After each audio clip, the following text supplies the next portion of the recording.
జన్మజన్మల బంధం 10th episode.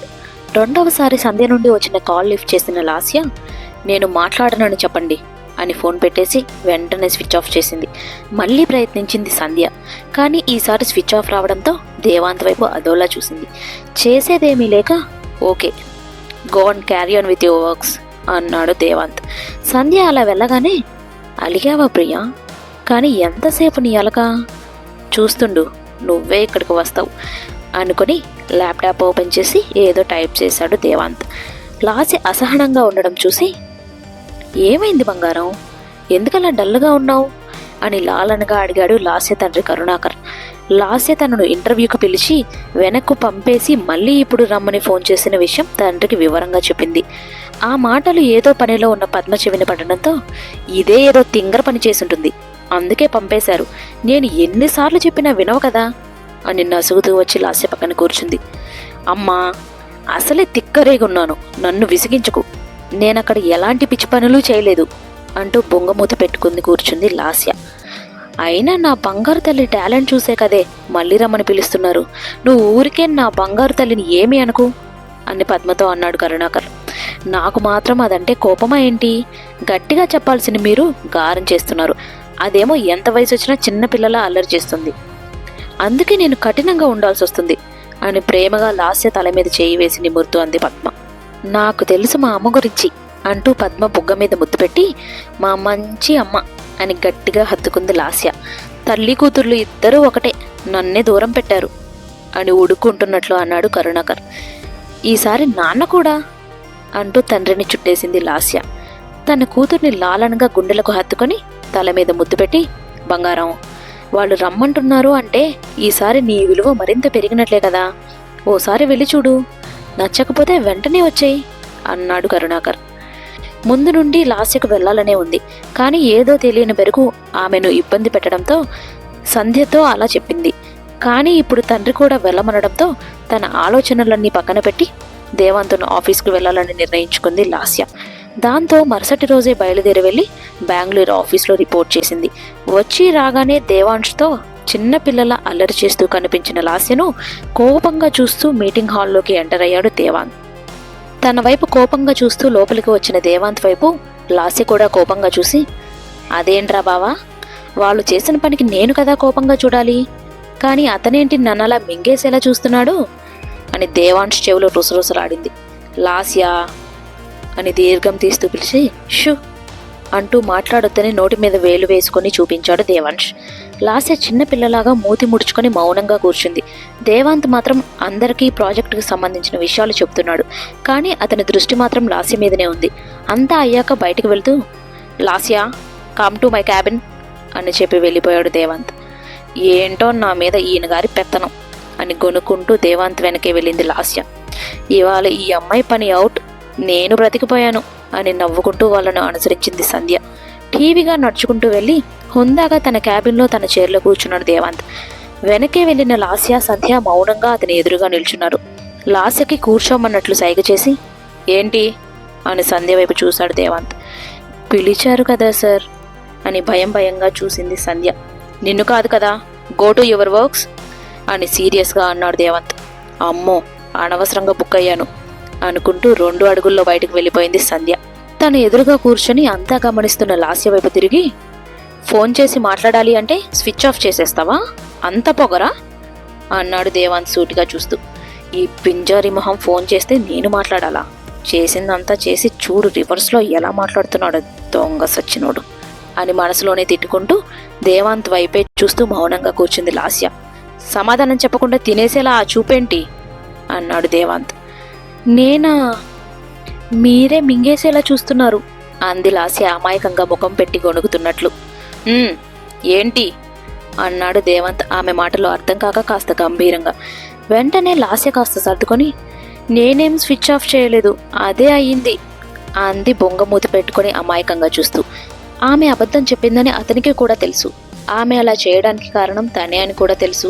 అందుకే ఈ విషయాన్ని పెద్దది చేయకుండా, సర్లే, ఇవాటి నుండి నేను నా పిఏగా అపాయింట్ చేస్తున్నాను అంటూనే కాలింగ్ బెల్ నొక్కాడు దేవాంత్. నేను పిఏ ఏంటి, నాకేమొద్దు, నేను వెళ్ళిపోతా అంది లాస్య చిన్నపిల్లలా మారం చేస్తూ. అంతలోనే ఏవో పేపర్స్ తీసుకొని పరుగు పరుగున వచ్చింది సంధ్య. ఆమె చేతి నుండి ఆ పేపర్స్ తీసుకుని లాస్య చేతికిచ్చి సైన్ చేయి అన్నాడు దేవాంత్ ఆజ్ఞాపిస్తూ. అప్పటి వరకు మారం చేసిన లాస్య ఏదో మంత్రం వేసిన దానిలా ఇంకేమీ మాట్లాడకుండా ఆ పేపర్స్ అందుకుని సంతకం చేసి వెనక్కి ఇవ్వబోయింది. ఆమె చేతి నుండి ఆ పేపర్స్ తీసుకుని, ఇంత పెద్ద ఆఫీస్లో జాబ్ చేస్తున్నావు, ఏమిచ్చానో చూడకుండానే అలా సంతకం చేసేస్తావా అన్నాడు దేవాంత్ బిత్తరపోయి అమాయకంగా చూస్తూ. అయ్యో, ఎంత పెద్ద పొరపాటు చేశాను. ఈ మెంటలోడు చూపులతోనే భయపెడుతుంటే ఇక నా బ్రెయిన్ ఏం పనిచేస్తుంది అని మనసులోనే అనుకుంటూ దేవాంత్ను, అతని చేతిలోని పేపర్స్ను మార్చి మార్చి చూసింది లాస్య. అప్పుడే దేవాంత్ ఒకసారి సంధ్య వైపు చూశాడు. ఆ చూపుకు భావం అర్థమైనట్లు ఆమె మౌనంగా అక్కడి నుండి వెళ్ళిపోయింది. ఆ తర్వాత లాస్య వైపు చూశాడు. ఆమె మాత్రం అలాగే బిగుసుకుపోయి అతన్నే చూస్తూ కూర్చుంది. ఇంకా పేపర్స్లో ఏముందో అనే భయంలోనే ఉండిపోయింది లాస్య. అది అర్థం చేసుకున్న దేవాంత్, అంత కంగారు పడుకో, ఇది జస్ట్ ఒక అగ్రిమెంట్ అంతే. ఇక నుండి నువ్వు నా పిఏ, నేను ఎక్కడికి వెళ్తే అక్కడికి రావాలి, ఏం చెప్తే అది చేయాలి అని ఆ అగ్రిమెంట్ను డెస్క్లో పెట్టి లాక్ వేశాడు. దొంగ సచ్చినోడు, ఎలా బెదిరిస్తున్నాడో. అయినా నేనేంటి, ఇతనేం చెప్తే అది చేస్తున్నాను? నన్ను హిప్నటైజ్ చేస్తున్నాడా? చూస్తుండు బాస్, నా తడాకా ఏంటో నీకు చూపిస్తా. నువ్వు చేతులెత్తి దండం పెట్టి మరీ నేను నీ దగ్గర వద్దు అంటావు అని మనసులోనే రకరకాలుగా తిట్టుకోవడం మొదలుపెట్టింది లాస్య. ఏంటి, నా అంతు ఎలా చూడాలా అని ఆలోచిస్తున్నావా? అది నీ వల్ల కాదులే అన్నాడు దేవాంత్ లాస్య మనసు చదివేసినట్లు. ఇతనికెలా తెలిసిందబ్బా అనుకుంటూ ఆశ్చర్యంగా చూసింది లాస్య. వీడికెలా తెలిసింది అనుకుంటున్నావా అని సూటిగా చూస్తూ అడిగాడు దేవాంత్. అతన్నే ఆశ్చర్యంగా చూస్తూ, ఏంటి మనసులో ఏది అనుకుంటే అది పైకి చెప్పేస్తున్నాడు అనుకుంది లాస్య. నీ మనసులో మాటలు నాకు వినిపిస్తున్నాయిలే, ఇక ఆ దండకం ఆపి ఈ లోకంలోకి రా అన్నాడు దేవాంత్. సార్, నేను ఒక ప్రోగ్రామర్గా సెలెక్ట్ అయ్యాను, నాకు మీ పిఏగా వర్క్ చేయడం ఇష్టం లేదు అని తడబడుతూ అంది లాస్య. నువ్వు అలా అంటావనే కదా ఇప్పుడు నీ చేత కొత్త అగ్రిమెంట్ సైన్ చేయించాను అని దర్జాగా తన కుర్చీలో వెనక్కి వాలి టేబుల్ మీద ఉన్న పెన్ క్యాప్ తీస్తూ పెడుతూ లాస్యను పరిశీలనగా చూశాడు దేవాంత్. ఇదేం కర్మరా బాబు, ఇలా వచ్చి ఇరక్కపోయాను. అసలు ఈ కుళ్ళు మొహమోడు ఆ అగ్రిమెంట్లో ఏం రాయించాడో ఏంటో అనుకుంటూ ఏడుపు ముఖం పెట్టుకుని జాలిగా కూర్చుంది లాస్య. ఇంతలో సుధీర్ వర్మ ఆ గదిలోకి వచ్చాడు. అతన్ని చూడగానే దేవాంత్ తన చైర్లో నుండి లేచి నిలబడ్డాడు. లాస్య కూడా మౌనంగా లేచి గుడ్ మార్నింగ్ సార్ అని విష్ చేసింది. ఏమా లాస్య, ఎంతసేపు అయిందొచ్చి అని అడిగాడు సుధీర్ వర్మ. జస్ట్ 10 నిమిషాలైంది నాన్న, తన వర్క్ డీటెయిల్స్ చెబుతున్నాను, ఇంతలో మీరొచ్చారు అని మధ్యలో అందుకుని సమాధానం చెప్పాడు దేవాంత్. దేవాంత్ వైపు నేను నిన్ను అడిగానా అన్నట్టు చూశాడు సుధీర్ వర్మ. ఏదో అర్థమైనట్లు చూసి మీరు మాట్లాడుతుండండి నాన్న, I will join you soon అని చెప్పి అక్కడి నుండి మీటింగ్ హాల్కు వెళ్ళాడు దేవాంత్. వెళ్ళిపోతున్న దేవాంత్ను ఓరకంట గమనిస్తూ, బాగా అయ్యింది, లేకపోతే నన్ను ఏడిపించాలని ట్రై చేస్తావా అని మనసులోనే తెగ సంబరపడిపోయింది లాస్య. లాస్య వైపు అభిమానంగా చూస్తూ, నీకేమైనా ఇబ్బందిగా ఉంటే నాకు చెప్పమ్మా, ఏం కావాలన్నా మాటం లేకుండా నన్ను అడగొచ్చు అన్నాడు సుధీర్ వర్మ. మా బాస్ నుండి తప్పించుకోవాలి అంటే ఈయనే కరెక్ట్లే అని మనసులో అనుకుని పైకి మాత్రం సరే సార్ అంది లాస్య. కాసేపు ఇద్దరు మౌనంగానే ఉన్నారు.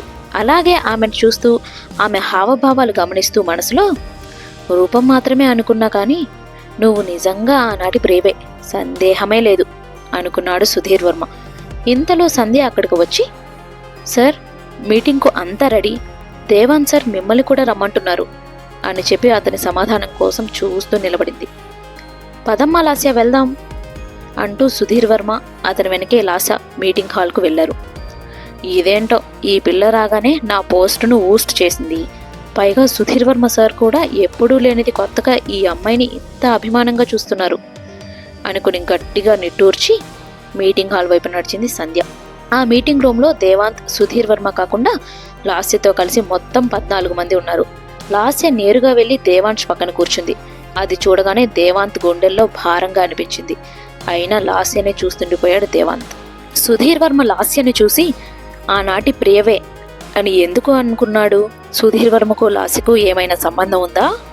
తెలుసుకోవాలంటే నెక్స్ట్ ఎపిసోడ్ కోసం ఎదురు చూడండి. మా ఈ స్టోరీ మీకు నచ్చినట్టయితే ప్లీజ్ లైక్ చేయండి. అలాగే మరికొన్ని ఇంట్రెస్టింగ్ ఎపిసోడ్స్ కోసం సబ్స్క్రైబ్ చేసుకోండి. Thank you.